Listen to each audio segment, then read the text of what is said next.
बुजुर्गों को 2000 पेंशन, महिलाओं को सस्ता लोन और बच्चों को मुफ्त विश्व स्तरीय शिक्षा।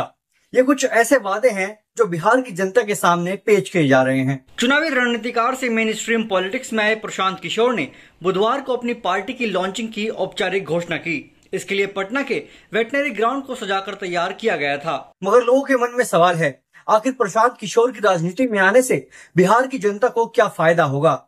आखिर प्रशांत पर विश्वास करने से क्या बदल जाएगा? बिहार की जनता के लिए ऐसा क्या होगा जिसके लिए उन्हें प्रशांत किशोर पर भरोसा करना चाहिए या उनको चुनना चाहिए? तो चलिए अपने इस वीडियो में हम आपको ऐसे कुछ कारण बताते हैं जिसके आधार पर प्रशांत किशोर का दावा है कि जनता उन्हें इन्हीं कारणों की वजह से चुने। देखा जाए तो ये वो एजेंडे हैं जिसके आधार पर प्रशांत किशोर आगामी विधानसभा चुनाव के रण में कूदने वाले हैं। प्रशांत किशोर अपनी 2 साल की पदयात्रा के दौरान घूम घूम कर ये दावा करते आए हैं कि यदि बिहार में जनता ने उन्हें मौका दिया तो वो पहला काम बिहार का पलायन रोकने के लिए करेंगे। उन्होंने अपनी सभाओं में इस बात का दावा किया है कि उनके पास ऐसा प्लान है कि वो 1 साल के भीतर ही बिहार के युवाओं का पलायन रोक देंगे। उन्होंने इसके लिए युवाओं को गाँव में ही रोजगार देने, बिहार में ही रोजगार के साधन उपलब्ध कराने का वादा किया है। प्रशांत किशोर के अनुसार यदि उनकी सरकार बनी तो युवाओं के लिए 10-15 हजार की रोजी रोजगारी की गारंटी के साथ अपनी सरकार की शुरुआत करेंगे। प्रशांत किशोर के चुनावी वादों में बुजुर्गों के लिए हर महीने 2000 रुपये पेंशन बहुत महत्वपूर्ण है। उनका कहना है कि अभी बिहार के बुजुर्गों को 500 रुपए मिलता है। ये राशि बहुत कम है।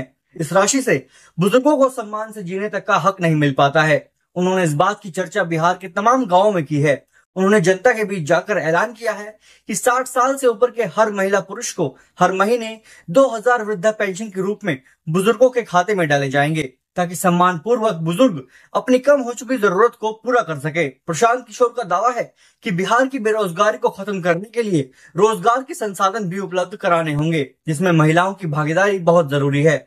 उन्होंने अपनी सभाओं में महिलाओं का सरकार की गारंटी पर व्यवसाय करने के लिए 4% सालाना ब्याज पर पैसा उपलब्ध कराया जाएगा। इससे महिलाएं स्वावलंबी भी होंगी और आसपास की महिलाओं को रोजगार देकर भी बिहार के प्रति व्यक्ति आय में इजाफा करेंगी। प्रशांत किशोर का यह दावा है कि बिहार के बच्चों की शिक्षा पर अब तक ठीक से ध्यान नहीं दिया गया है।